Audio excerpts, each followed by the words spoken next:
and welcome to Mo's World, the baseball podcast. Yep, another baseball podcast. Here we talk about baseball like a few friends sitting at the bar. Awesome. We're excited to bring you our latest episode. If you enjoy the podcast, spread the word to your friends. Alrighty, well, let's see. We have not congratulated the two most recent additions to the Hall of Fame. Elected back in January, Beltran and Andruw Jones. They joined Jeff Kent, who was elected to the National Baseball Hall of Fame by the Contemporary Baseball Era Committee. He received 14 out of 16 votes, surpassing the 75% threshold required for induction. Kent is definitely recognized as the all-time leader in home runs for a second baseman. What do you think? Do you like the choices? Well, I think Jeff Kent was long overdue. He was a great hitter, and I think he was underappreciated in San Francisco. He had a 17-year career that spanned, in case you're not really familiar with him, from 1992 to 2008. 17 years. And, he led the league in 2 offensive categories while also winning 1 MVP. And he landed votes for MVP 6 other times. He was a 5-time All-Star, a Silver Slugger winner 4 times, and he had a 9-year stretch where he was one of the best players in the game. From 1997 to 2005, in that span, he averaged 147 games played, 43 doubles, 28 home runs, 110 RBIs, a 296 average, a 529 slugging, 895 OPS, and a 132 OPS plus. He was so consistent, it was boring. And that's probably why it took him until the Contemporary Baseball Era Committee elected him. Excellent choice, though. All right, Carlos Beltran. Not wild about his cheating in 2017 with the Astros, but there have been worse selections. He had a 10-year stretch where he was the man, especially with the Royals, age 22 through 31. He played 6.5 seasons with the Royals. Then he got traded to the Astros, where he had the postseason career of his life. I mean, a postseason of a career, really. And then he signed a free agent deal with the Mets. So it was perfect play on a super postseason production, and he parlayed it into a great contract with the Mets. And he produced a huge playoff run that was 20 hits in 12 games. He had 3 doubles, 8 home runs, 14 RBIs. He stole 6 bags, hit .435 with a 1.22 slugging and a 1557 OPS. He was on fire. He used those results definitely to sign a huge contract with the Mets. Beltran may actually be one of those rare players where he excelled in the playoffs. In his playoff run was about 7 years of his career. He had about 256 plate appearances, and he hit .307 in his career in the playoffs with a .412 on-base percentage and a 130. He had 131 total bases even. Take a look, as I always say, baseballreference.com, look up his stats, and especially look up his postseason stats. And he came through in the postseason. There's a lot of big stars that don't do it, so I got to give him credit with that. He was a big-time player. Now, Andruw Jones. Andruw Jones was a staple on the Braves teams from 1996 to 2007. 12 years with the Braves. And he earned 10 of his gold gloves in consecutive years with the Braves. Wow. He was also in the top 20 in MVP voting 5 times. He was a 5-time All-Star, and he led the league in 4 offensive categories, all with the Braves. His defense, though, is what really got him elected to the Hall of Fame. Andruw led the league in 32 defensive categories in his Atlanta years, and he made playing center field look easy. He glided to the ball almost casually. The pitching staff of the Braves was awesome through those dominant years, but having Jones out there patrolling center field definitely impacted Greg Maddux, Tom Glavine, and John Smoltz in their eventual election into the Hall of Fame for them. Andruw Jones was elected to the Baseball Hall of Fame in his 9th year of eligibility, so he was running out of time. He first appeared on the ballot in 2018. Damn, sometimes the defense doesn't get the definition it should with a player. The impact Andruw Jones had was instrumental and also in improving his voting from year to year. But he came up at 19 years old. I'm starting to wonder about players who make their impact so early in their career, though. So Andruw was just 19 years old when he made his debut in the World Series after playing only 31 regular season games, and he only hit .217.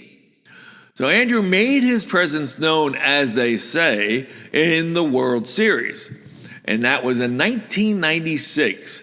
He had a .345 average, he had 3 home runs, 9 RBIs, all at 19. But his career was basically over after 12 years with the Braves. He played 1 year with the Dodgers, 1 year with the Texas Rangers, and 1 year with the White Sox.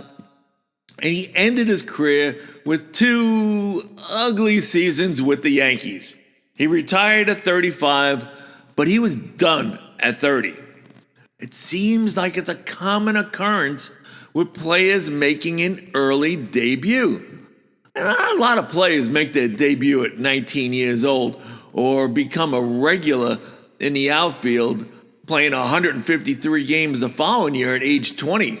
So he was, like I said, a staple with the Braves.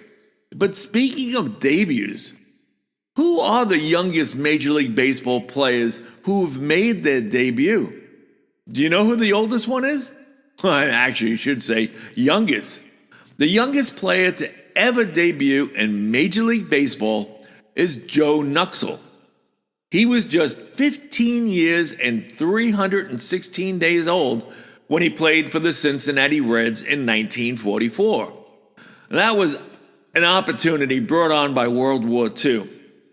In recent years, Yuri Perez became the youngest player in the 2023 season, debuting at 19 years old. We all recognize that the game has gotten younger in recent years.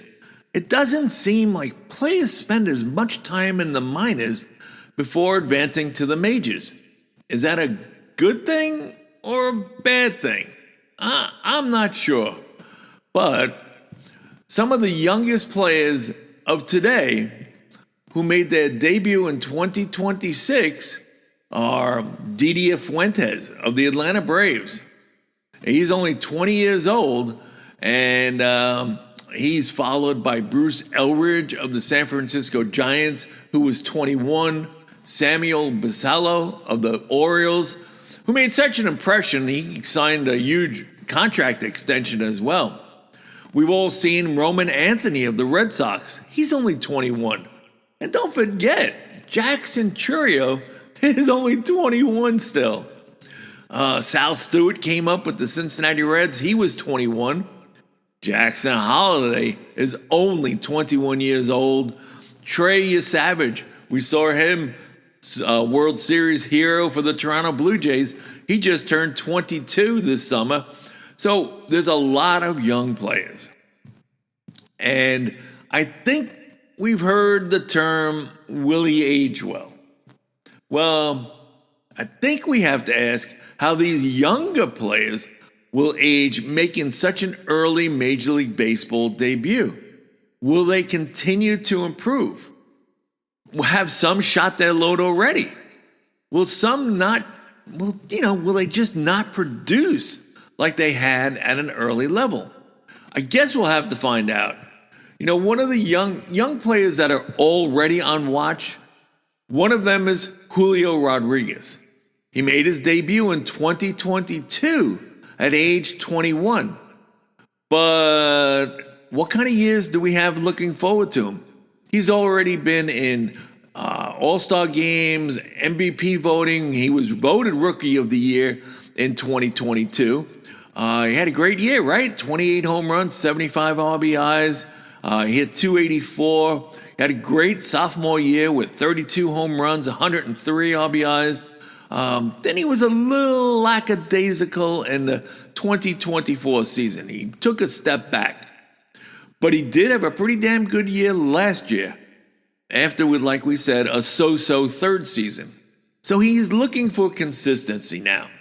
He's entering his 5th season in the majors already. And he's only 20. He's going to be 25 this year. So let's continue to see how Julio Rodriguez progresses. Here's another name we're all familiar with, Elly De La Cruz. He made his debut in 2023, also at age 21. Now, one thing that looks true is stolen bases he's done with. After leading the league with 67 stolen bases in 2024, he only came back with 37 last year. Now, remember our episode on the stolen base? It was from Season 2, Episode 31, The Myth of the Stolen Base. And that seems to be right on target with De La Cruz.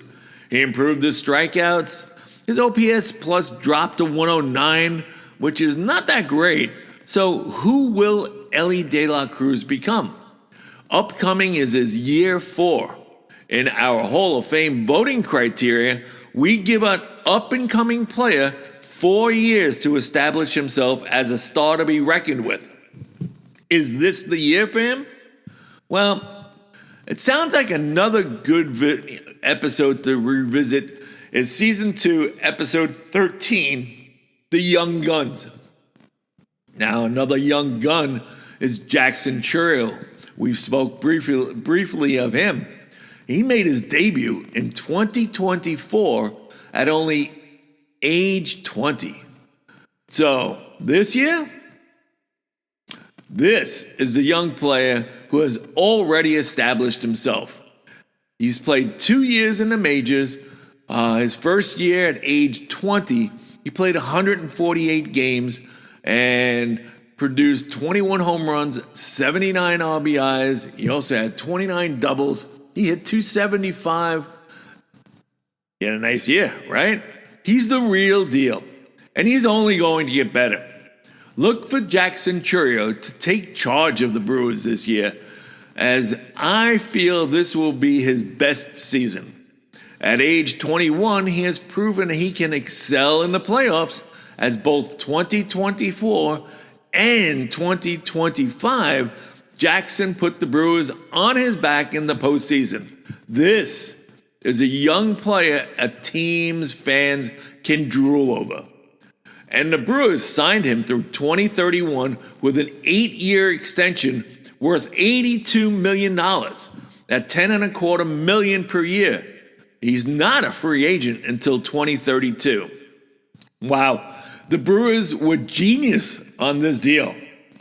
I don't know about you guys, but talking about some of these young players at this time of the year has me ready for spring training, even though it's friggin' 19 degrees outside. So, here we are. Speaking of spring training, that's what we're moving into. Well, thanks for joining us for Season 3, Episode 3 of Mo's World, the Baseball Podcast. Each episode lasts approximately 20 minutes. We appreciate your support and encourage you to share the podcast with your friends. Our next episode will be released in 2 weeks, Friday, February 20th, and we'll discuss the first week of spring training, and we're going to have a visit from Mostradamus. So until then, ask yourself, whose world is it? It's Mo's world.